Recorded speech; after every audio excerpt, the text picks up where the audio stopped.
mindset of a narcissist, in his own words.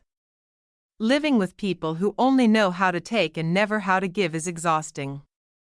When I read the writings of H.G. Tudor, a British man whose status as a narcissistic sociopath was confirmed by a psychiatric institute, I realized he captured the core of this disorder perfectly. I decided to share his words to show this problem from the inside out. The substitute for emotion, power. I and those like me only know a limited range of emotions. The bright, positive feelings you experience are either entirely absent in us or have mutated into a sense of power. Where you feel joy, we feel power.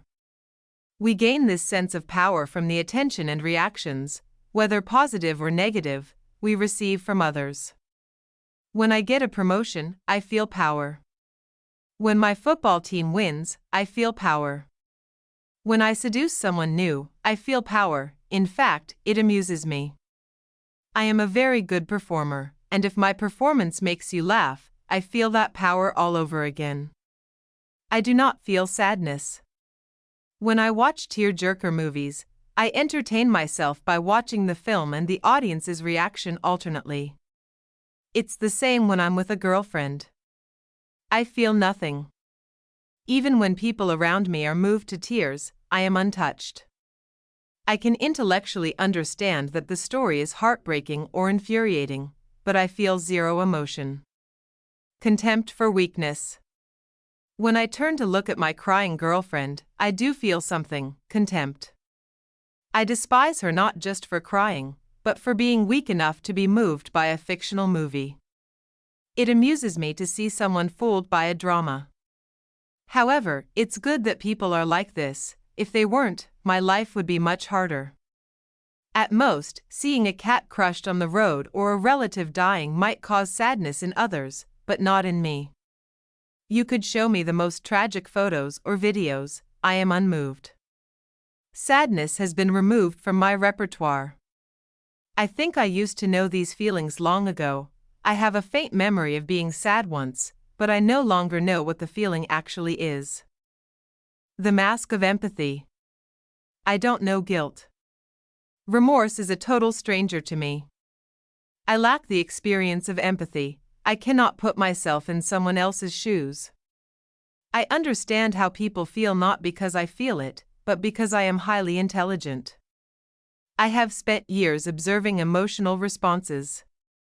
I know how joy, remorse, or grief should be displayed, but I don't know them at an emotional level. If I see a sick person, I know I am expected to act concerned and ask, "How are you?" This is a social requirement. If I want to seduce you, I will play the role of a kind man. I can make my face show the right emotion, soften my voice, and place my hand on you in a way that mimics a worried person. But this is just a collection of movements and words. I feel no actual sympathy. I do not pity you, I do not feel your pain, and I do not care about you.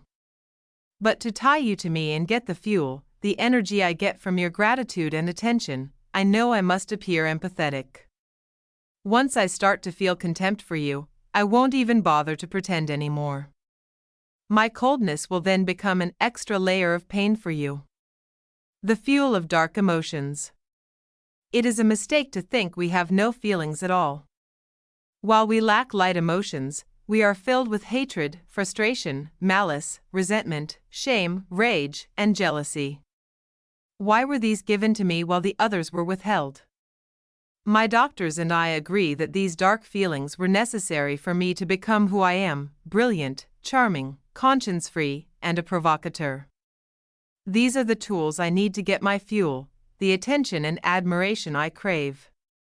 If I didn't feel jealousy when a friend is praised, I wouldn't be motivated to outshine them and steal the spotlight.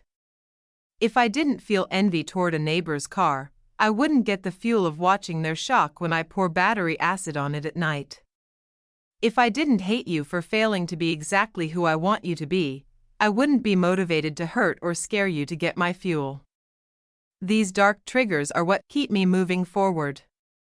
Positive emotions like remorse or guilt would only slow me down. I can admire beautiful things, architecture, music, an athlete's skill, but I use that admiration as a tool. If I tell you a song is beautiful, it's because I know you like it, and your smile provides me with fuel. I am a master recycler of emotions. I take the emotions you show me, copy them, and use them to maintain my mask or to bind you to me through your own hatred of me. H.G. Tudor's writing makes it clear that pretentious, narcissistic individuals are fully aware of what they are doing. They are not confused, they are calculated.